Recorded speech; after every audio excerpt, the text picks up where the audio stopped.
BRICS, good BRICS का जो भी कलर है वो क्या है, डीप रेड या चेरी रेड कलर होना चाहिए। जैसे उसका कैरेक्टर है फर्स्ट क्लास ब्रिक्स का, वैसे ही है।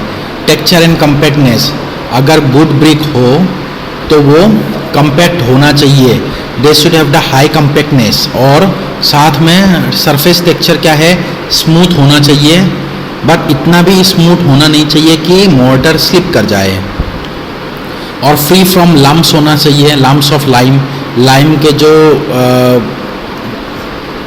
लम्प्स होते हैं वो होना नहीं चाहिए। Hardness and soundness, the brick should be hard that when stretched by a finger nail impression is not made and when struck a metallic sound should be produce. जैसे फर्स्ट क्लास ब्रिक्स का मैंने अभी बताया था कि अगर मैं दो ब्रिक्स को, तो इस तरीके का होना चाहिए कि अगर मैं दो ब्रिक्स के ऊपर फिंगर से स्क्रैच करूंगा तो फिंगर की जो इम्प्रेशन है वो रहना नहीं चाहिए। जो ऑलरेडी मैंने आपको बता दिया फर्स्ट क्लास ब्रिक्स में होता है वैसा कि फिंगर की इम्प्रेशन रहना नहीं चाहिए। वही फर्स्ट क्लास ब्रिक का प्रॉपर्टी गुड ब्रिक में भी होना चाहिए। साथ में अगर मैं दो ब्रिक्स को स्ट्रक करूंगा तो रिंगिंग साउंड आना चाहिए, डल साउंड नहीं आना चाहिए। ठीक है, अगर मैं दो ब्रिक को स्ट्रक करूंगा तो रिंगिंग साउंड, जैसे फोन बजता है उस तरीके का आवाज आना चाहिए, मतलब मेटेलिक साउंड आना चाहिए। ठीक है, लेकिन डल साउंड नहीं आना चाहिए। ठीक है, डल साउंड नहीं आना चाहिए। इसके बाद नेक्स्ट क्या है, कोई भी अच्छा ब्रिक अगर मैं 24 घंटे में रखता हूँ पानी में तो वो 20% से ज़्यादा नहीं होना चाहिए वाटर एब्जॉर्प्शन। खासकर फर्स्ट क्लास ब्रिक्स का तो वाटर एब्जॉर्प्शन कितना है, फर्स्ट क्लास ब्रिक्स का वाटर एब्जॉर्प्शन है लेस देन 20%। सो इसीलिए 20% से कम ही होना चाहिए। अगर 20% क्रॉस कर गया तो वो आ जाएगा सेकेंड क्लास ब्रिक्स, फिर थर्ड क्लास ब्रिक्स, फिर फोर्थ क्लास ब्रिक। और जितने भी प्रॉपर्टीज या characteristics of the good bricks है वो रिजेंबल होना चाहिए, मैच करना चाहिए किसके साथ, फर्स्ट क्लास ब्रिक्स के साथ। इसके बाद नेक्स्ट है क्रशिंग स्ट्रेंथ। सिमिलरली क्या है, क्रशिंग स्ट्रेंथ जो है अच्छे ब्रिक्स के वो 10 न्यूटन पर mm स्क्वायर या 10 मेगापास्कल होना चाहिए। जैसे फर्स्ट क्लास ब्रिक्स का है या तो 10 या तो 10 से ऊपर होना चाहिए, 10 से कम नहीं होना चाहिए। इसके बाद अच्छे ब्रिक्स जो है उनमें क्या है, the good bricks should be free from stones, कंकर्स, ऑर्गेनिक मैटर। ठीक है, और सॉल्ट पिटर, मतलब क्या है उसमें नमक वगैरह होना नहीं चाहिए, क्योंकि वो अगर उसमें एल्कलीज वगैरह होगा तो वाइट कलर का पैचेस दिखाई देगा आपको। इसका मतलब है there is the presence of salt. अगर नमक होगा, क्योंकि देखिए ब्रिक्स हम बनाते हैं क्ले से, क्ले का मतलब है मिट्टी से ही, चिकना मिट्टी से। अगर उसी में ही सॉल्ट होगा तो जलाने के बाद क्या होगा, जो ब्रिक्स बनेगा, ब्रिक्स में रेड कलर का जो डार्क रेड कलर का ब्रिक बनेगा, फिर भी उसमें दिखाई देगा आपको व्हाइट कलर का जो पैचेस होगा ऐसे। तो ये व्हाइट कलर का होगा, तो वही व्हाइट कलर का पैचेस रहने का मतलब है कि उसमें there is the presence of salt. ठीक है, ऑर्गेनिक मैटर होना नहीं चाहिए, कंकर का मतलब पत्थर होना नहीं चाहिए, स्टोन्स होना नहीं चाहिए। तो मतलब यूनिफॉर्म होना चाहिए। क्ले है मतलब क्ले ही होना चाहिए, उसमें कोई अलग अलग मटेरियल्स मिक्स नहीं होना चाहिए, तो वो अच्छा ब्रिक्स कहलाएगा। उसके बाद ingredients of good brick art, क्या क्या इंग्रेडिएंट्स है गुड ब्रिक आर्ट में। देखिए जो जो इंग्रेडिएंट्स है गुड ब्रिक आर्ट में मैं आप लोगों को बता देता हूं। ये है इंग्रेडिएंट्स के लिस्ट। देखिए जो गुड ब्रिक आर्ट है मतलब जो ब्रिक्स है, यहां पे मैं लिख लेता हूं। देखिए ब्रिक्स में 3 चीजें आप लोगों को याद रखना चाहिए, SAL। सबसे ज़्यादा है सिलिका, कितना परसेंटेज, 60%। A का मतलब है एल्यूमिना। एल्यूमिना एल्यूमिना कितना परसेंटेज होना चाहिए? 30% होना चाहिए। उसके बाद लाइम, ये तीन मेन कंपोनेंट है SaL, silica, alumina, lime. Lime कितना होना चाहिए? लाइम होना चाहिए 5%। तो कितना परसेंट हो गया टोटल? 95%, 95% हो गया। और बाकी जो 5% बच गया है वो बाकी के मटेरियल्स होगा, जैसे मैग्नीशिया हो गया, फेरिक ऑक्साइड या आयरन ऑक्साइड हो गया, एल्केलीस हो गया, ठीक है। और बाकी small percentage of carbon dioxide, sulphur dioxide and water. ये तीनों बहुत रेयर माइन्यूट केसेस, मतलब माइन्यूट प्रोपोर्शन में प्रेजेंट है, बहुत कम प्रेजेंट है। लेकिन ये बाकी के ये तीन मेन मटेरियल है, और बाकी के तीन मटेरियल जो है आप लोगों को याद रखना है किसका कितना है। जैसे मैग्नीशिया का है लेस देन 1%। उसके बाद नेक्स्ट है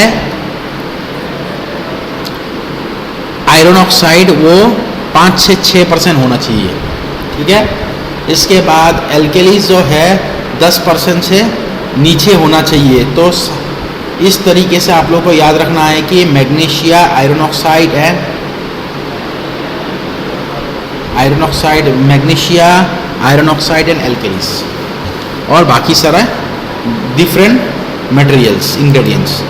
उसके बाद किसके क्या क्या फंक्शंस हैं, मैं इसके बारे में बताऊंगा आप लोगों को। फंक्शंस क्या क्या है देखिए, what are the various functions of various ingredients. Ingredient के फंक्शन क्या क्या है। ब्रिक्स में सबसे ज़्यादा रहता है सिलिका। तो सिलिका का खास इंपॉर्टेंस ये है कि silica will retain its shape, मतलब जो ब्रिक का शेप होता है ना, वो शेप रिटेनिंग में, ताकि इसका शेप जो है जलाने के बाद भी रेक्टेंगुलर ही रहे, वो शेप रहने के लिए ब्रिक्स में सिलिका होना जरूरी है। तो सिलिका 60% रहेगा, 60% सिलिका रहेगा। तो सिलिका का ये काम है। साथ में सिलिका का और क्या काम है, silica will impart durability, prevents shrinkage. Silica durability लाने में भी काम आता है। ब्रिक्स जितने भी है वो अगर ड्यूरेबल है only because of the presence of silica. Prevent shrinkage and warping. Silica क्या क्या प्रिवेंट कराता है? It will prevent the shrinkage and it will prevent the warping, ठीक है। एक्सेस ऑफ, देखिए, तो फाइनली क्या बोल सकते हैं, silica will makes the brick to retain its shape. Silica will make the brick brittle, silica will make the brick durable. Secondly, silica will helps in preventing the shrinkage and warping, but excess amount of silica will make the brick brittle and weak on burning. लेकिन ध्यान रखना, अगर 60% से ज़्यादा हो silica, मतलब जितना ज़्यादा अगर रेंज से बाहर हो जाए सिलिका, मतलब परसेंटेज ज़्यादा हो जाए, तो सिलिका, वही सिलिका जो अच्छा होता है वो खराब हो जाएगा ब्रिक्स के लिए।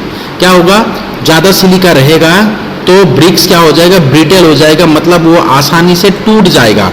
It will make the bricks brittle and weak on burning. A large percentage of sand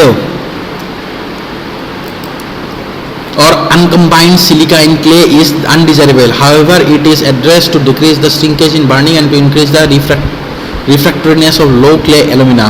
इसका मतलब यही है कि अगर सिलिका जो है वो 60% होना चाहिए, 60% है तो बहुत बढ़िया है, 50 से 60% होना चाहिए, बहुत बढ़िया है। अगर ज़्यादा होगा तो ब्रिटल होगा, मतलब ब्रिक्स ब्रिटल होगा और वीक होगा, अच्छा चीज़ है, खराब बन जाएगा। इसके बाद एल्यूमिना। एल्यूमिनिया का क्या खासियत है, alumina will render the clay plastic. Alumina bricks को प्लास्टिक बनाएगा, मतलब जो क्ले हम लोग यूज़ करेंगे उन क्ले को प्लास्टिसिटी प्रोवाइड करता है alumina. But if the alumina is present in excess, अब फिर से क्या है, अगर एल्यूमिना एक्सीज हो, ज़्यादा हो, तो ये फिर से खराब होगा। It will provide the cracks in binding on drawing. जो भी हम लोग ब्रिक्स बनाते हैं तो ब्रिक्स मिट्टी से बनाने के टाइम पे ब्रिक्स का भी शेप जैसा है वैसा ही देंगे, लेकिन ये जो शेप रिटेन करता है बनने के बाद, वो that is because of silica. लेकिन बनाने से पहले उसका जो शेप है ये किसके कारण है?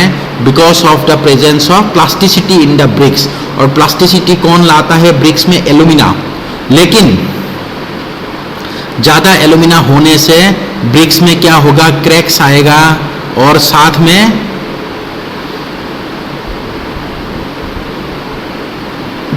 ड्राई हो जाएगा, ठीक है, क्रैक्स हो जाएगा। नेक्स्ट क्या है? Lime. Normally lime constitute less than 5% of the clay. Lime in bricks has the following property. जो ब्रिक, अगर मान लीजिए ब्रिक में लाइम अवेलेबल है तो उसका खासियत क्या है?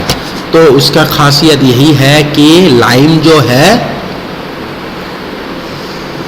पहला चीज तो लाइम जो है ब्रिक में 5% से कम होना चाहिए, ठीक है। और इसके बारे में मैं बताऊंगा अभी।